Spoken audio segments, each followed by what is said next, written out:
नमस्कार,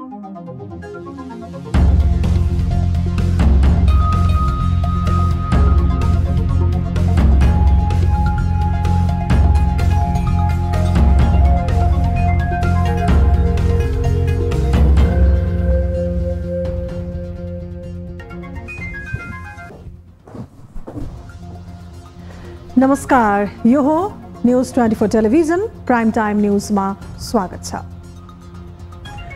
राष्ट्र बैंकले मुलुकको आर्थिक अवस्था सार्वजनिक गरेको छ।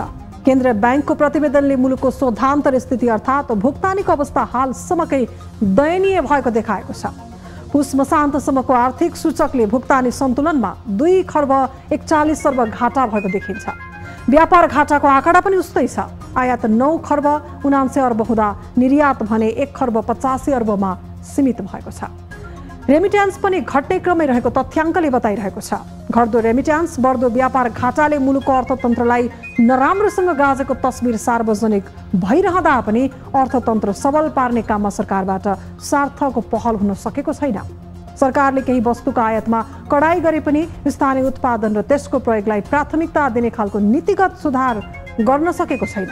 तरलता अभाव जस्तो सामान्य समस्याको समाधान खोज्न समेत असफल हुँदा अर्थतन्त्रको यस्तो स्वरूप बनेको तथ्य स्वीकार्न आवश्यक छ।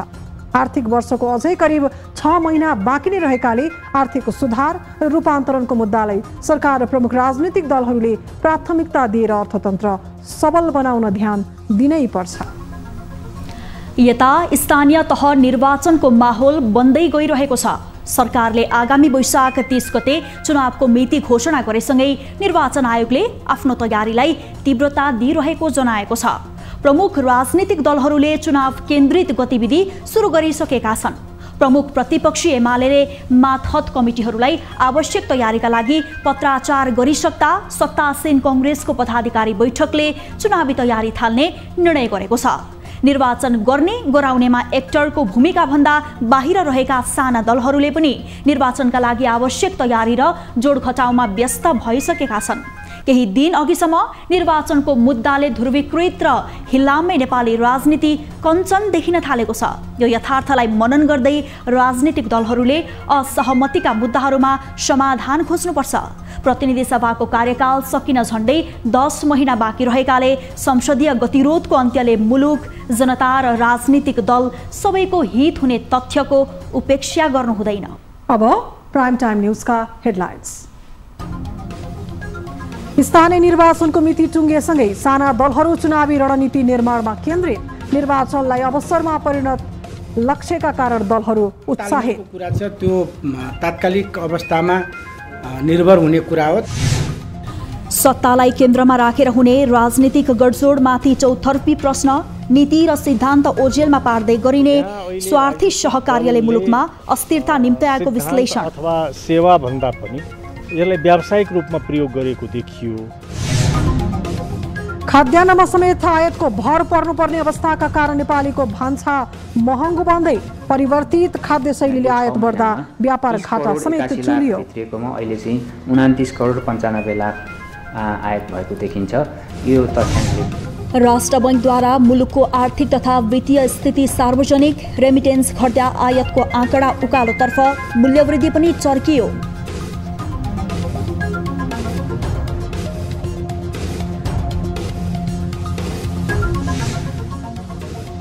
र ए डिभिजन लिग फुटबल प्रतियोगितामा पुलिस क्लबद्वारा च्यासल युथ क्लब 2-1 गोल अन्तरले पराजित। कठिन जित हात पारेको पुलिस अङ्क तालिकाको 10औं स्थानमा।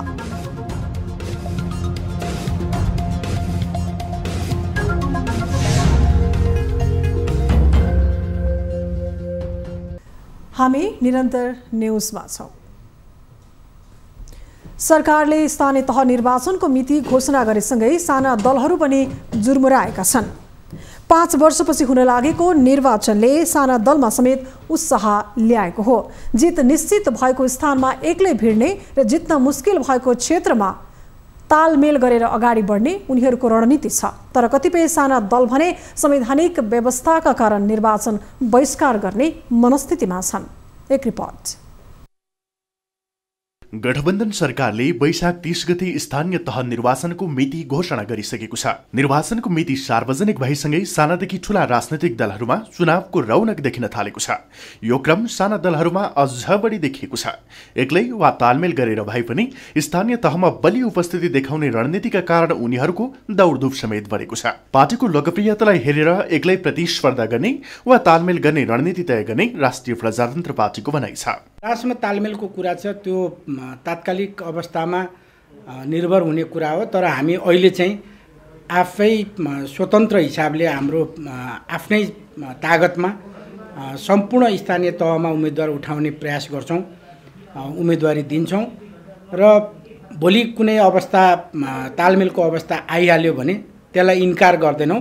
त्यतिखेर हामी फेरि छलफल गरेर टुङ्गोमा पुग्छौँ। स्थानीय तहको निर्वाचनलाई पार्टीका एजेन्डा स्थापित गर्ने अवसरको रूपमा समेत लिने गरिएको छ। स्थानीय तहको निर्वाचनमा बलियो उपस्थिति देखाउँदा यसको प्रभाव राष्ट्रिय राजनीतिमा हुन सक्ने आकलनका कारण समेत दलहरू निर्वाचनप्रति बढी संवेदनशील देखिएका छन्। निर्वाचनमा हामी जस्तो लोकतान्त्रिक पार्टी सक्रिय सहभागिता हामी जनाउँछौँ र हाम्रो खास गरी जुन पार्टीको एजेन्डा छ मधेस आन्दोलनसँग सम्बन्धित मुद्दाहरू लगायतको विषयलाई लिएर र नेपालमा एउटा लोकतान्त्रिक वैकल्पिक शक्ति बनाउने हिमाल पहाड मधेसको चाहिँ जनताको अपेक्षा आकांक्षामा चाहिँ खरा उत्रिने जुन हाम्रो परिकल्पना छ त्यसलाई लिएर हामी जनताको बिचमा जान्छौँ। तर केही साना राजनैतिक दल भने निर्वाचन सम्बन्धी संवैधानिक व्यवस्थाप्रति असन्तुष्ट छन्। स्थानीय तह निर्वाचन सम्बन्धी ऐन 2073 को दफा 26 को उपदफा 6 र 7 मा राष्ट्रिय दलका उम्मेद्वारले मात्र चुनाव चिन्ह पाउने व्यवस्था छ।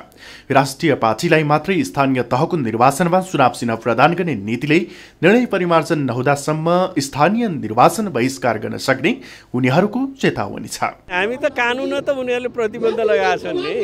संसदमा भएका राष्ट्रिय पार्टीले मात्रै चुनाव चिन्ह पाउने, अरूले नपाउने भनेपछि त्यहाँ जाने त प्रश्नै भएन नि। पार्टी त जाँदैनौँ, हामी अहिले जाने तयारीमा छैन। स्थानीय तह प्रत्यक्ष रूपमा आम जनतासँग जोडिएको हुन्छ। स्थानीय जनताले स्थानीय निर्वाचनमा दलभन्दा पनि व्यक्ति हेर्ने विगतको अनुभव छ। सोही कारण प्रदेश र संसदीय निर्वाचन भन्दा पनि स्थानीय निर्वाचनप्रति साना दल उत्साहित हुनु स्वाभाविक हो। तर ठूला दलले आफू अनुकूल नीति बनाएका कारण कतिपय दलहरूलाई भने निर्वाचनमा अन्याय भएको गुनासोलाई सम्बोधन गर्नतर्फ ध्यान दिन सक्नुपर्छ।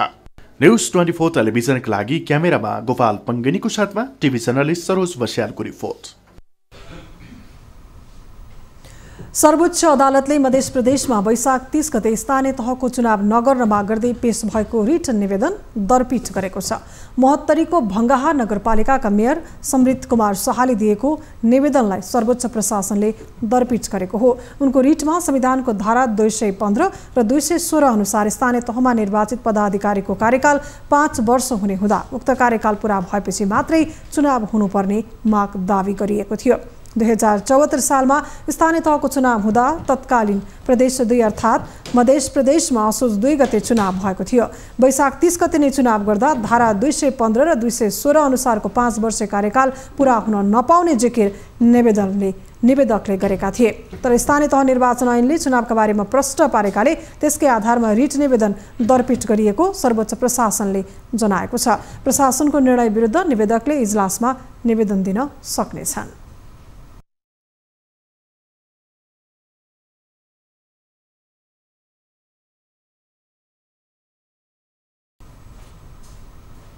यस वर्षको माध्यमिक शिक्षा परीक्षा एसई वैशाख 9 गतेदेखि सञ्चालन हुने भएको छ।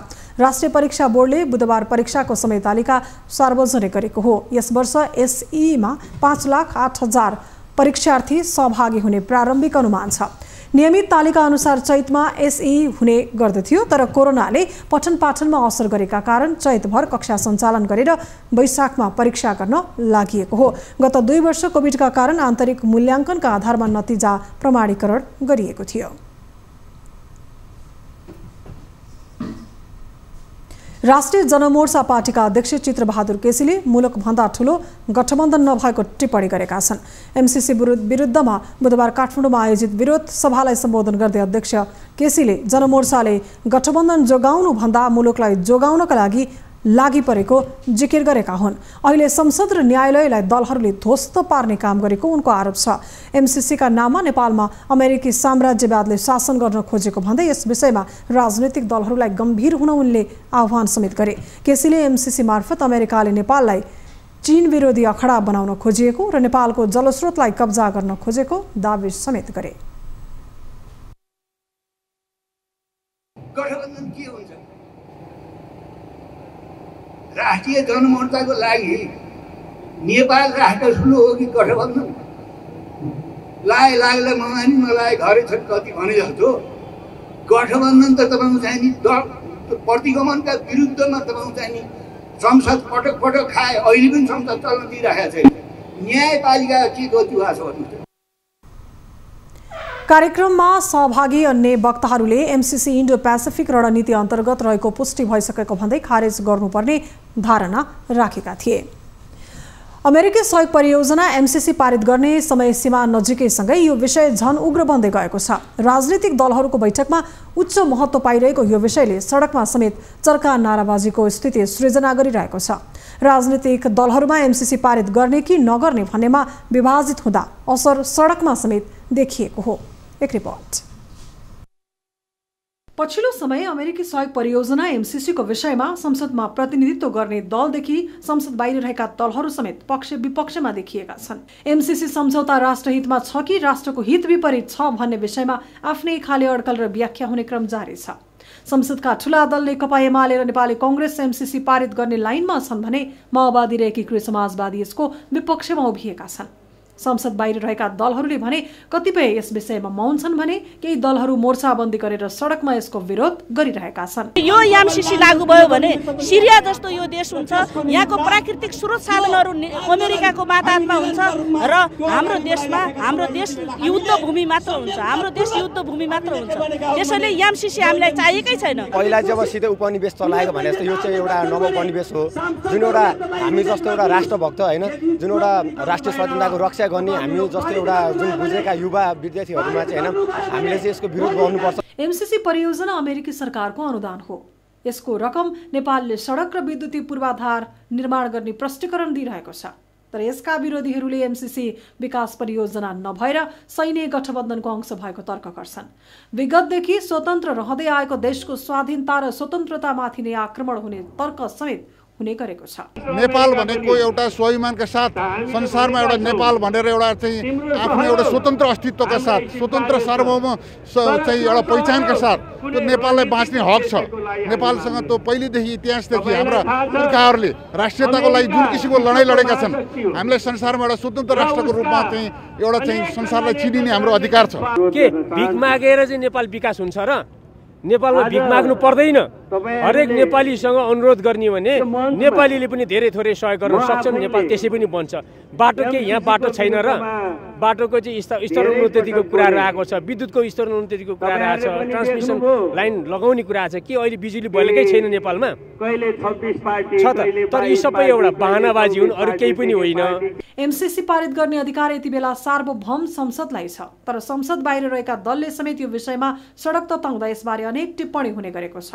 कतिपयले यसले राष्ट्रवादको नाममा राजनीति गरेको आरोप लगाउने गरेका छन् भने केही तर्क यी प्रदर्शनलाई समर्थन गर्ने खालका छन्। दलहरूले सहमति गरेर अन्तिम निर्णय गर्न नसक्दा एमसीसीकै कारण तनाव सृजना भएको हो। यस्तो अवस्था अन्त्यका लागि सरकार तथा जिम्मेवार राजनीतिक दलले सुझबुझपूर्ण निर्णय लिएर अगाडि बढ्न आवश्यक छ। न्यूज 24 टेलिभिजनका लागि क्यामेरामा गोपाल शर्मा पङ्गिनीका साथमा टिभी जर्नलिस्ट खगेश्वरी कार्कीको रिपोर्ट। हामी निरन्तर न्यूजमा छौं। नेपाली कांग्रेसले आगामी कार्य सम्पादन समितिको बैठकका लागि तय गरिएका एजेन्डालाई अन्तिम रूप दिने भएको छ। बुधबार बालुवाटारमा सभापति शेरबहादुर देउवासँग छलफल गर्दै पार्टी पदाधिकारीले कार्य सम्पादन समितिको बैठकका एजेन्डालाई अन्तिम रूप दिएको हो। बिहिबार पार्टी कार्यालय सानेपामा कांग्रेसको कार्य सम्पादन समिति बैठक बस्दैछ। म्याद गुजेका भातृ संस्थाहरूबारे बैठकले आवश्यक निर्णय गर्ने कांग्रेस प्रवक्ता डाक्टर प्रकाश शरण महतले जानकारी दिए। त्यस्तै स्थानीय तहको निर्वाचन र बाँकी रहेका जिल्लाको अधिवेशनका बारेमा सभापतिसँग छलफल भएको र बिहिबार बस्ने कार्य सम्पादन समितिको बैठकले आवश्यक निर्णय गर्ने उनले बताए। उनले स्थानीय तहको निर्वाचन आउन 3 महिना बाँकी रहेको अवस्थामा पार्टीलाई मजबुत बनाउनका लागि आवश्यक रणनीति तय गर्ने जानकारी दिए।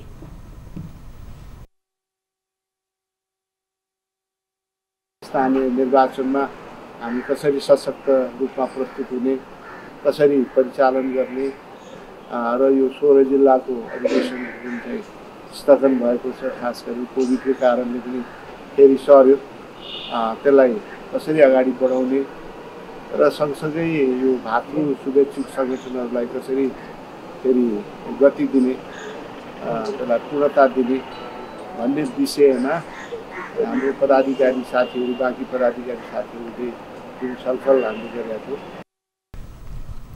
नेपाली कांग्रेसमा 13 वटा भातृ तथा 18 वटा शुभेच्छुक संस्था छन्, तर समयमा अधिवेशन नगरेका कारण तीमध्ये अधिकांश संस्था निष्क्रिय बनेका छन्। त्यस्तै विभिन्न कारणले कांग्रेसको 16 जिल्लामा अधिवेशन हुन सकेको छैन। विवेकशील साझा पार्टीबाट कारबाहीमा परेका मिलन पाण्डेले अध्यक्ष रविन्द्र मिश्र र निर्वाचन आयोग विरुद्ध सर्वोच्च अदालतमा रिट दिएका छन्। पार्टीको एकीकरण घोषणा पत्र र विधान खारेज गर्ने सम्झौता पत्र अनुरूप एकता महाधिवेशन छल्ने, पार्टीको विधान र संविधान विरोधी दस्तावेज ल्याएर आफूमाथि अवैधानिक कारबाही गरेको भन्दै पाण्डेले अध्यक्ष मिश्र विरुद्ध रिट दिएका हुन्। त्यस्तै उनले मिश्रले पेश गरेको अप्रमाणित माइन्युट अभिलेख गरेको भन्दै निर्वाचन आयोग विरुद्ध पनि रिट दिएका छन्। रिटमा विवेकशील साझा पार्टीको संयोजक पाण्डेलाई गरिएको कारबाही बदर गर्न, विधान र प्रक्रियाको आधारमा पार्टी सञ्चालन गर्न गराउन विपक्षका नाममा परमादेश माग गरिएको छ। त्यस्तै मिश्रले गरेका निर्णय र प्रस्तुत गरेका दस्तावेजलाई निर्वाचन आयोगले दिएको मान्यता समेत उत्प्रेषणको अदालतले बदर गर्न माग गरिएको छ। त्यस्तै मुद्दाको अन्तिम निर्णय नभएसम्म स्थानीय निर्वाचनमा सहभागी हुने विषयमा निर्णय गर्न भन्दै 17 गते पूर्वको 130 सदस्यीय केन्द्रीय समितिलाई कार्य गर्न र पार्टीका अध्यक्ष एवं संयोजक दुवैले पार्टीको विधान 2074 पहिलो संशोधन एवं पार्टी एकीकरणका दस्तावेज अनुरूप पार्टी सञ्चालन गर्नु भनी परमादेश समेत माग गरिएको छ। स्वास्थ्य मन्त्री विरोध खतिवड़ाले सबै नागरिकका लागि छिटै कोरोना विरुद्धको बुस्टर डोज प्रदान गर्ने प्रतिबद्धता व्यक्त गरेका छन्। बुधबार मन्त्रालयमा नेकपा एकीकृत समाजवादी निकट विद्यार्थी संघ अनिरा सोबेयुको ज्ञापन पत्र बुझ्दै मन्त्री खतिवड़ाले अहिलेको अग्रपंक्तिमा काम गर्नेलाई दिइरहेको बुस्टर डोज केही दिनभित्रै सबै नागरिकका लागि प्रदान गर्ने बताए। मन्त्री खतिवड़ाले विद्यार्थीका लागि पनि खोप प्रदान गर्ने काम सुरु भइसकेको भन्दै यसलाई प्रभावकारी बनाउने बताए। त्यस्तै उनले कोरोना विरुद्धको थप खोप ल्याउने क्रममा रहेको र खोपको अभाव हुन नदिने दावी गरे। अहिले जल्दी खोप लगाइरहनु भएको छ 12-18 समूहकाहरू, उहाँहरूले अब चाहिँ नि दोस्रो डोज पनि लाउन सुरु गरिसक्नु भएको छ। यसको फेरि अवधि पनि छोटो छ, 21 दिन। 21 दिनपछि हामी दोस्रो डोज लिन सक्छौँ। त्यो बरु तपाईँहरूलाई के अनुरोध गर्छु भन्दा तपाईँहरूले बढीभन्दा बढी विद्यार्थी र सकभर त्यो उमेर समूहकालाई पनि चाहिँ लिनको लागि चाहिँ बरु तपाईँहरूले चाहिँ नि प्रेरित गरिदिनुहोस्। अनिरा सोबीले सरकारी र सामुदायिक अस्पतालमा विद्यार्थी, किसान, मजदुर लगायत आर्थिक अभाव भएका नागरिकको उपचारमा चेक जाँच दर्ता निशुल्क बनाएर सहज उपचार गर्ने वातावरण बनाउन माग गर्दै मन्त्री खतिवड़ालाई ज्ञापन पत्र बुझाएको छ। पशुपतिनाथको मन्दिर शुक्रबारदेखि दर्शनार्थीका लागि खुला हुने भएको छ। दर्शनार्थी र भक्तजनको गुनासो आएपछि मन्दिर खुला गर्ने निर्णय भएको पशुपति क्षेत्र विकास कोषले जनाएको छ। काठमाडौँ जिल्ला प्रशासन कार्यालयको 23 गतेको निर्णय अनुसार मन्दिरमा 50 जना भन्दा बढी नहुने गरी पूजा र ध्यान गराउने प्रावधान भएकाले 28 गतेबाट खुला गरिने विकास कोषले जनाएको छ। विश्व स्वास्थ्य संगठन र नेपाल सरकारले तोकेको स्वास्थ्य सुरक्षाका मापदण्ड अनुसार भक्तजनलाई दर्शन गर्न दिने कोषले जारी गरेको सूचनामा उल्लेख गरिएको छ। ओमिक्रोन भेरिएन्टसँगै कोरोना महामारीको तेस्रो लहर सुरु भएपछि मन्दिर प्रवेशमा निषेध गरिएको थियो। नेपालको भान्सामा यति बेला स्वदेशी उत्पादन भन्दा पनि विदेशी उत्पादनको वर्चस्व छ। दैनिक प्रयोग हुने दाल, चामल, चिनी, तेल लगायतका सामग्री स्वदेशमा उत्पादन भए पनि यसका लागि आयातको भर पर्नुपर्ने अवस्था छ।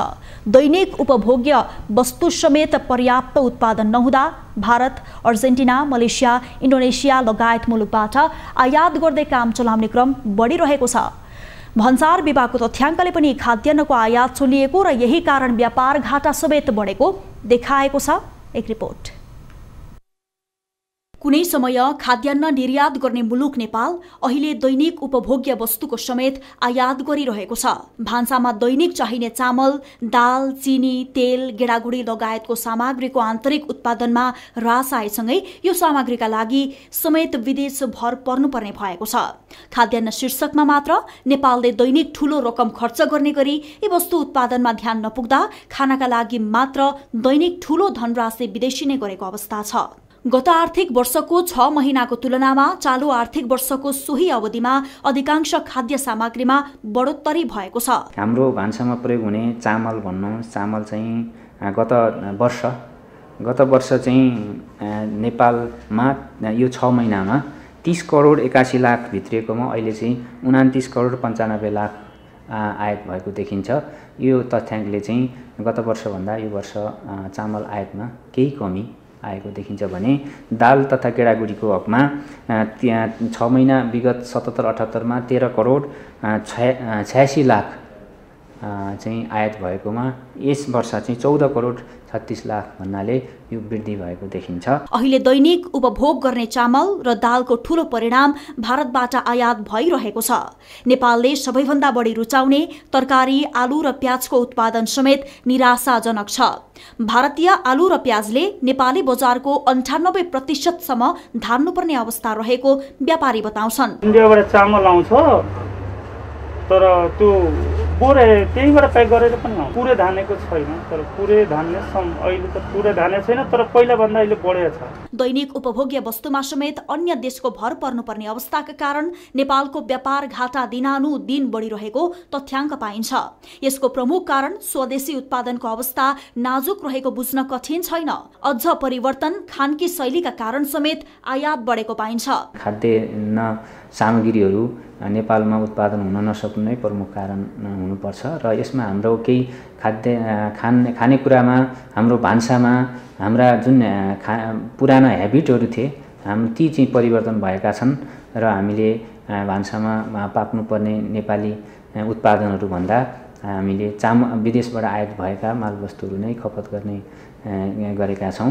कृषि प्रधान मुलुक नेपालमा पर्याप्त खाद्यान्न उत्पादनको विषयले महत्त्व पाउन सकेको छैन। सरकारले पनि यसलाई नीतिगत रूपमा सुधार्न नसक्दा खाद्यान्न आयात गर्ने विषय सामान्य लाग्न थालेको छ, जसले वर्षेनी राज्यको अरबौंको रकम बाहिरिने गरेको छ। आयातमा रकम खर्च भएकाले व्यापार घाटा समेत बढेको छ। यो अवस्था सुधारको लागि सरकारी तवरबाट सशक्त नीति नआउने हो भने यो आँकडा झन भयावह हुने खतरा बढिरहेको छ। न्यूज 24 टेलिभिजनका लागि क्यामेरामा मदन सापकोटाका साथमा टिभी जर्नलिस्ट रविन ठकुरीको रिपोर्ट। न्यूजहरू अझै बाँकी छन्। यो समय हो लाइफ बोय हात धुने ब्रेकको।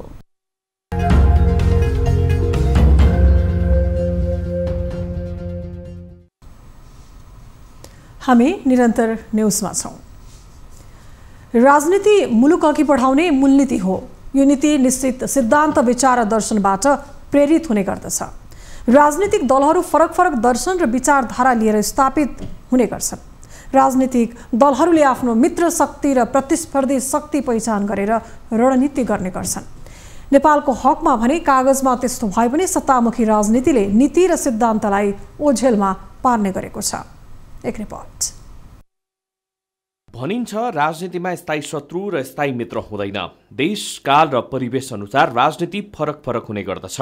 त्यसैले राजनीतिभित्र र सहयात्री फरक हुन सक्दछन्। तर नेपाली राजनीति यति विचित्र र पट्यार लाग्दो छ कि सहकार्यको नाममा दलहरूको सिद्धान्तलाई बलि चढाएर हात अघि बढाउने गर्दछ। यस्तो अवस्थामा पार्टीको नीति नै दलहरूको लागि गौण बन्दछ। विगतमा वामपन्थी एकतापछि बनेको नेकपा होस् वा अहिलेको गठबन्धन, दुवैमा यही चरित्र देखिएको छ। राजनीतिक दलहरूले सिद्धान्त भन्दा पनि सत्ताका लागि जे पनि गर्दछन् भन्ने एउटा उदाहरण हो यस्तो खाले गठबन्धन। यहाँ अहिले राजनीतिक दलले सिद्धान्त अथवा सेवा भन्दा पनि यसलाई व्यावसायिक रूपमा प्रयोग गरेको देखियो। कसरी अधिकतम लाभांश लिन सक्ने विषयबाट बढी प्रेरित भएको देखिन्छ राजनीति। त्यस अवस्थामा गठबन्धन भनेको सत्ता प्राप्तिको एउटा टुल्स, एउटा औजार मात्रै हो। नेपालमा अहिले भइरहेको त्यही छ। अब यसमा कसले कोसँग गठबन्धन बनाइरहेछ अथवा कति बेला यो गठबन्धन भत्किएर अर्को गठबन्धन बन्नेछ भन्ने कुराको ठेगान हुँदैन। कुनै बेला नेकपामा एमालेसँग कुम जोड्दै कांग्रेस विरुद्ध मोर्चाबन्दीमा होमिएको माओवादी केन्द्र अहिले भने कांग्रेससँग काँध मिलाएर राजनीति गरिरहेको छ। उता माओवादी अध्यक्ष पुष्पकमल दाहालसँग बस्न नसकेर पार्टीबाट बाहिरिएका बाबुराम भट्टराई उनी सहितको गठबन्धनमा सामेल छन्। जीवनको सर्वाधिक लामो समय एमालेमा रहेर कांग्रेसलाई प्रमुख दुश्मन किटान गर्ने माधव नेपाल त अहिलेको समीकरणका सूत्रधार नै हुन पुगे। कांग्रेस र अरू दलहरूको राजनीतिक चिन्तन र लक्ष्य नै मिल्दैन। प्रचण्ड माधव नेपालहरू समाजवादको बाटोमा छन्, तर कांग्रेसको लोकतान्त्रिक समाजवादको परिभाषा बिल्कुलै फरक छ। तर सहकार्यको बलमा सत्ताको रसास्वादन गरिरहेका नेताहरू भने संविधान र लोकतन्त्रको रक्षार्थ समीकरण बनाउनु परेको तर्कमा व्यस्त छन्।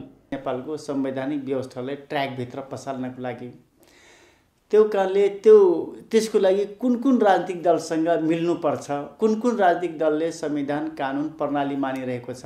अहिले यति बेला ओली बाहेक सबैको बिचमा प्रणाली मान्ने संवैधानिक राज्य, कानुनी राज्य निर्माण गर्ने ठाउँमा हामी पुगेका छौँ। त्यसैले एउटा उद्देश्य प्राप्तिको लागि हाम्रो बिचमा गठबन्धन छ, गठबन्धनकै आधारमा सरकार बनाएका छौँ। त्यसैले यसलाई अप्राकृतिक कुनै पनि हालतमा भन्न मिल्दैन, यो प्राकृतिक न्यायसङ्गतै छ। सत्ताका लागि सिद्धान्तको तिलाञ्जली दिने प्रवृत्ति नौलो भने होइन। यसअघि 2051 सालको मध्यावधि निर्वाचनपछि दक्षिणपन्थी वा पुरातनपन्थी मानिने राप्रपालाई कांग्रेस र एमालेले पटक पटक सरकारको नेतृत्व सुम्पिएका थिए। गणतन्त्र स्थापनापछि पनि प्रजातान्त्रिक र वामपन्थीहरू धेरै पटक मिलेर धेरै सरकार बने। मिलिजुली सरकार चलाउन लोकतन्त्रमा स्वाभाविक र सहज हो, तर निश्चित विचार एवं नीति तथा कार्यक्रममा सहमति नगरी समीकरण बन्नु र स्वार्थ बाजिएपछि सहकार्य बीचमै टुट्नु भने नेपाली राजनीतिका लागि घातक सिद्ध भएको छ। न्यूज 24 टेलिभिजनका लागि क्यामेरामा कान्छा डोंगोलका साथमा टिभी जर्नलिस्ट राजन ढकालको रिपोर्ट। नेपाल राष्ट्र बैंकले देशको वर्तमान आर्थिक तथा वित्तीय स्थिति प्रतिवेदन सार्वजनिक गरेको छ। मुलुकको वर्तमान अर्थतन्त्रको वास्तविक चित्रण गर्ने यो प्रतिवेदनले देखाएको तथ्य समग्र अर्थतन्त्रको लागि सकारात्मक देखिएको छैन। आयात बढ्नु, शोधान्तर बचत खाँचामा हुनु, रेमिट्यान्स घट्नु जस्ता कारणले पनि यो अवस्था आएको हो। एक रिपोर्ट। नेपाल राष्ट्र बैंकले चालु आर्थिक वर्षको 6 महिनाको आर्थिक तथा वित्तीय स्थिति सार्वजनिक गरेको छ। प्रतिवेदन अनुसार नेपालको चालु आर्थिक वर्षको पहिलो 6 महिनामा व्यापार घाटा बढेको छ। यो अवधिमा व्यापार घाटा 46.6% बढेको हो। साथै गत असार मसान्तसम्म 13 खर्ब 79 अर्ब 3 करोड बराबर रहेको विदेशी विनिमय सञ्चिति पुस मसान्तसम्म आइपुग्दा 16.7%ले कमी आई 11 खर्ब 65 अर्ब 80 करोडमा झरेको छ। गत आर्थिक वर्षको यही अवधिमा 5.8%ले घटेको व्यापार घाटा चालु आर्थिक वर्षको पुससम्म कुल वस्तु व्यापार घाटा 46.6%ले बढेर 880 अर्ब 49 करोड पुगेको छ। निर्यात तथा आयातको अनुपात 11.9% पुगेको छ। चालु आर्थिक वर्षको 6 महिनामा कुल वस्तु निर्यात 95.5%ले बढेर 118 अर्ब 85 करोड पुगेको छ भने कुल वस्तु आयात 51.1%ले बढेर 979 अर्ब 34 करोड पुगेको हो। सरकारले घाटा कम गर्ने नारा निरन्तर लगाए पनि सूचकले भने सरकारी नारा सफल हुन नसकेको देखाएको छ। यस्तै यो अवधिमा मूल्य वृद्धि समेत उकालो लागेको छ। गत आर्थिक वर्षको यही अवधिमा 3.56% रहेको मूल्य वृद्धि चालु आर्थिक वर्षको 6 महिनाको अवधिमा 5.65%ले बढेको हो। मूल्य वृद्धि नियन्त्रण गर्ने संयन्त्रको विकास गर्ने विषय ओझेलमा परेको असर अहिलेको तथ्याङ्कले चित्रण गरेको हो। चालु आर्थिक वर्षको समीक्षा अवधिमा चालु खाता 354 अर्ब 69 करोड रुपैयाँले घाटामा रहेको छ। अघिल्लो वर्ष यही अवधिमा चालु खाता 51 अर्ब 68 करोडले घाटा रहेको थियो। निरन्तरको व्यापार घाटाको असर चालु खातामा देखिएको हो। अघिल्लो आर्थिक वर्षको सोही अवधिमा 124 अर्ब 92 करोडले बचतमा रहेको शोधनान्तर स्थिति चालु आर्थिक वर्षको 6 महिनामा 241 अर्ब 23 करोडले घाटामा रहेको राष्ट्र बैंकको तथ्याङ्कले देखाएको छ। अन्य सूचकसँगै रेमिटेन्सको सूचक समेत सकारात्मक बन्न सकेको छैन। चालु आर्थिक वर्षको 6 महिनाको अवधिमा रेमिटेन्स आप्रवाह 5.5%ले घटेर 468 अर्ब 45 करोड कायम भएको हो। अघिल्लो वर्ष सोही अवधिमा रेमिटेन्स आप्रवाह 11.1%ले बढेको थियो। ब्यास नगरपालिकाले सार्वजनिक जग्गा अतिक्रमण गरी बनाइएका संरचना हटाउन सुरु गरेको छ। नगरपालिकाले बुधबारदेखि नगर क्षेत्रभित्रका सार्वजनिक जग्गा अतिक्रमण गरी निर्माण गरिएका घर टहरा हटाउन थालेको हो। पहिलो चरणमा बुधबार ब्यास नगरपालिका 2 स्थित जनजागृति टोलमा निर्माण गरिएका संरचना हटाइएको छ।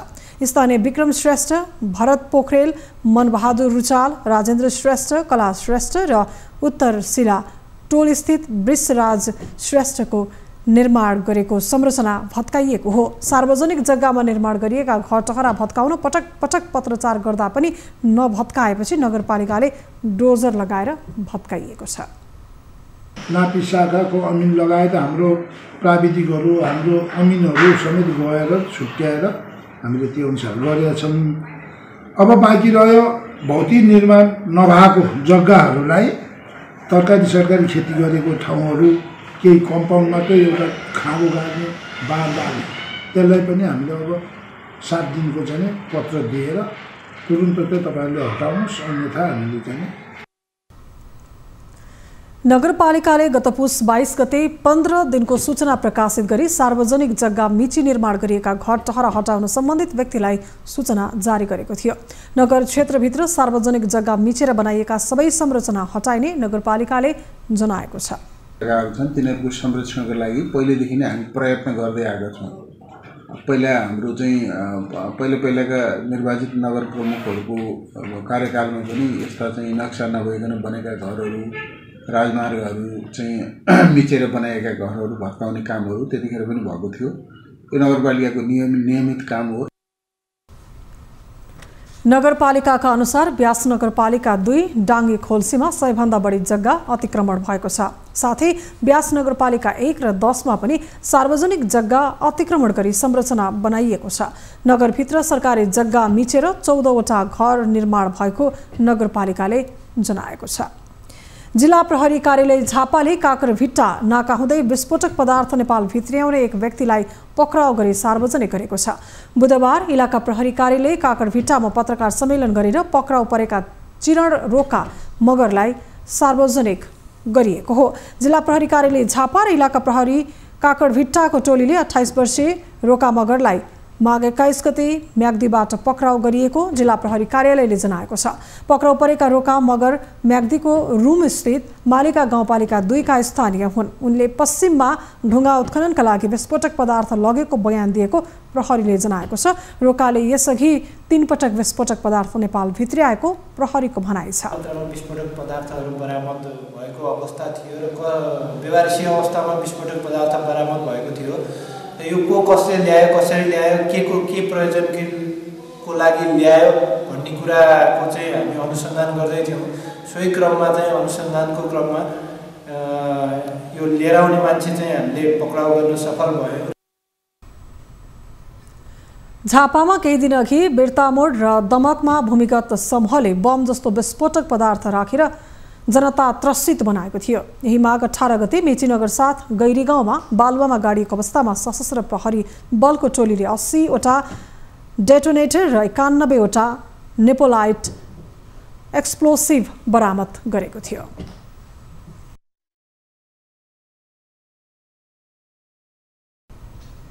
हामी निरन्तर न्यूजमा छौं। विराटनगर भन्सार नाकाको मुख्य मार्गमा पर्ने जोगमुनी नजिकको मिरगञ्ज पुल भासिएको 1 महिना नाघिसक्दा समेत सरकारले पर्याप्त पहल नगर्दा आयात निर्यातमा समस्या भएको छ।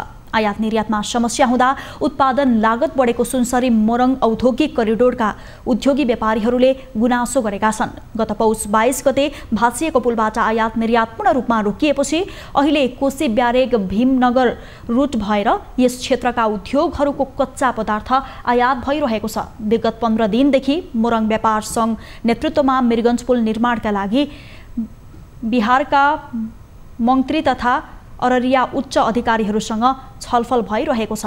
आयात निर्यात सञ्चालन गराउने जिम्मेवारी सरकारको भए पनि सरकारका तर्फबाट सबल पहल नभएको मोरङ व्यापार सङ्घको गुनासो छ।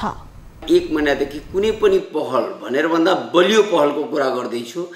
खेसरा टार्ने किसिमको पहल त जसले पनि गर्न सक्ला, राज्य स्तरबाट हुन सक्ला, भएको पनि हो, नभएको होइन, कोसिस भएको होला। तर जुन रूपमा मीरगञ्ज पुललाई एउटा अस्थायित्व तरिकाले स्थायी रूपमा जुन एउटा समाधान गर्नुपर्ने हो त्यो खालको वास्तवमा पहल नभएको बुझेँ मैले।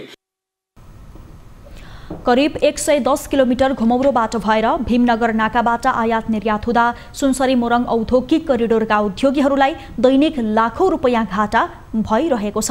अब हेल्थ न्यूज।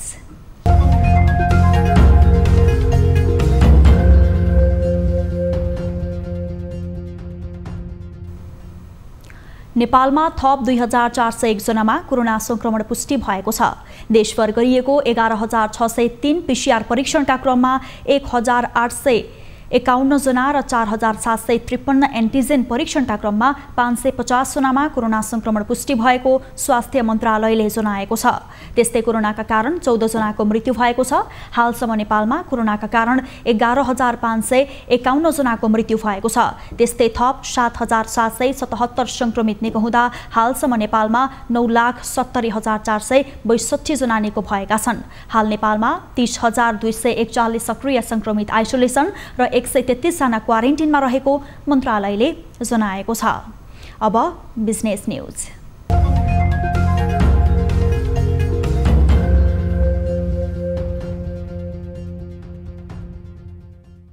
कारोबारको चौथो दिन आज शेयर बजार कारोबार मापक नेप्से परिसूचकमा दोहोरो अङ्कले गिरावट आएको छ।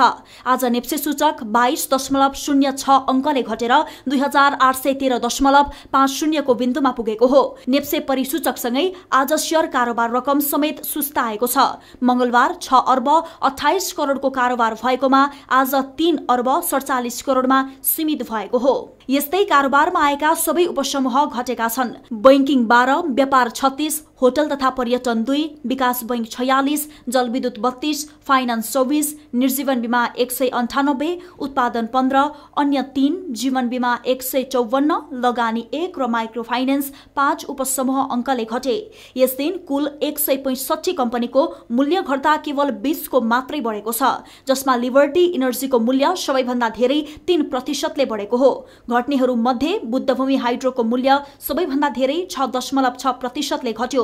स्थानीय तहको निर्वाचन घोषणा भएसँगै शेयर बजारमा उछाल आउने अपेक्षा गरिएको भए पनि मंगलबार र बुधबार निरन्तर घटेपछि लगानीकर्ता निराश बनेका छन्।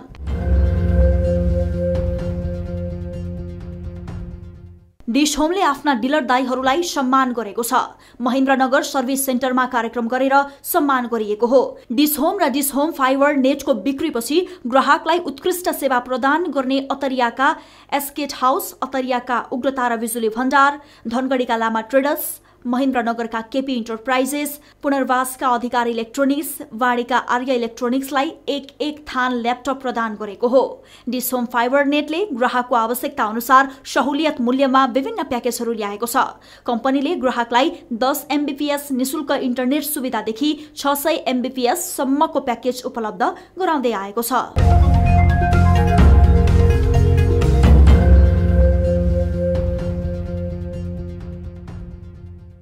बाँकी छन्, यो समय हो लाइफ बोय हात धुने ब्रेकको।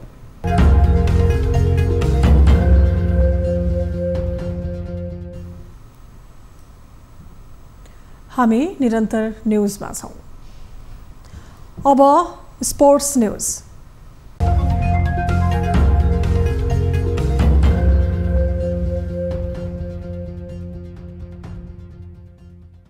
विभागीय टोली नेपाल पुलिस क्लबले शहीद स्मारक ए डिभिजन लिग फुटबलमा जित हात पारेको छ। त्रिपुरेश्वर स्थित दशरथ रङ्गशालामा बुधबार भएको खेलमा पुलिसले च्यासल युथ क्लबलाई 2-1 गोल अन्तरले हराएको हो। पुलिसलाई जित दिलाउन रविशंकर पासवानले 2 गोल गरे। च्यासलका मौसा अबागानाले 1 गोल फर्काए। खेलको 37औं मिनेटमा मिडफिल्डर पासवानले गोल गर्दै पुलिसलाई सुरुवाती अग्रता दिलाएका थिए। निरकुमार राईले उपलब्ध गराएको बलमा पेनाल्टी क्षेत्रबाट उनले क्रस गरेको बलले सिधै पोस्टको जाली चुमेको थियो। तर खेलको 52औं मिनेटमा मौसाले पेनाल्टी गोल गर्दै च्यासललाई 1-1 को बराबरीमा फर्काए। पुलिसका कप्तान सुमन सुवेदीले 51औं मिनेटमा रुपेश बर्तौलालाई पेनाल्टी क्षेत्रभित्र लडाएपछि च्यासलले पेनाल्टीको अवसर पाएको थियो।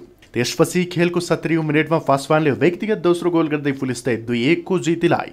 सुमन लामाले उपलब्ध गराएको बलमा पासवानले पेनाल्टी क्षेत्रभित्रबाट उत्कृष्ट गोल गरे। यस जितसँगै पुलिसले 9 खेलमा 10 अङ्क जोडेको छ। पुलिस लिगको 10औं स्थानमा उक्लिएको छ। च्यासल 9 खेलमा 5 अङ्क जोडेर 13औं स्थानमा रहेको छ।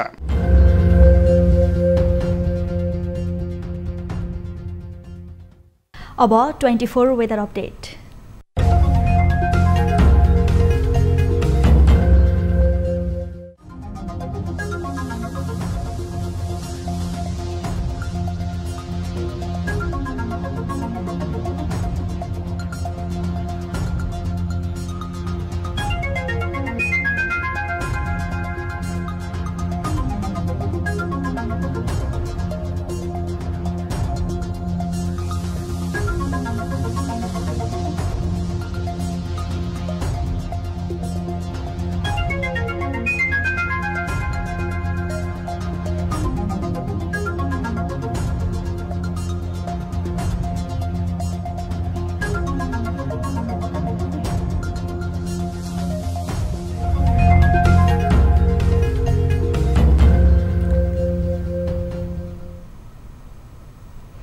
प्राइम टाइम न्यूज सकिनु अघि अहिलेसम्मका हेडलाइन्स पुनः एकपटक।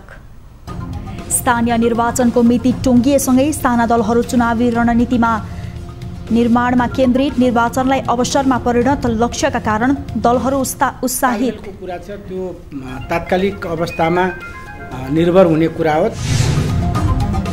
सत्तालाई केन्द्रमा राखेर हुने राजनीतिक गठजोडमाथि चौतर्फी प्रश्न। नीति र सिद्धान्त ओझेलमा पार्दै गरिने स्वार्थी सहकारीले मुलुकमा अस्थिरता निम्तिएको विश्लेषण। अथवा सेवा भन्दा पनि यसलाई व्यावसायिक रूपमा प्रयोग गरेको देखियो।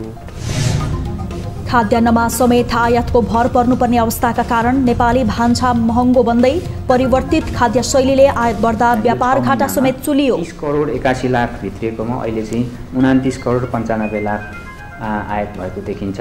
यो तथ्याङ्कले राष्ट्र बैंकद्वारा मुलुकको आर्थिक तथा वित्तीय स्थिति सार्वजनिक। रेमिटेन्स घट्दा आयातको आँकडा उकालोतर्फ, मूल्य वृद्धि पनि चर्कियो।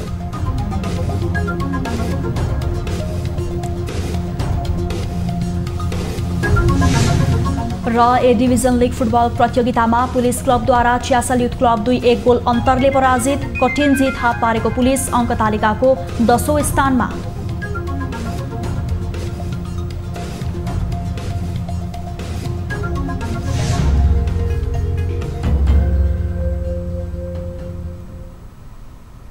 प्राइम टाइम न्यूज अहिलेलाई यति नै। जाँदा जाँदै ताली र गालीका लागि हामीले सोधेको प्रश्न।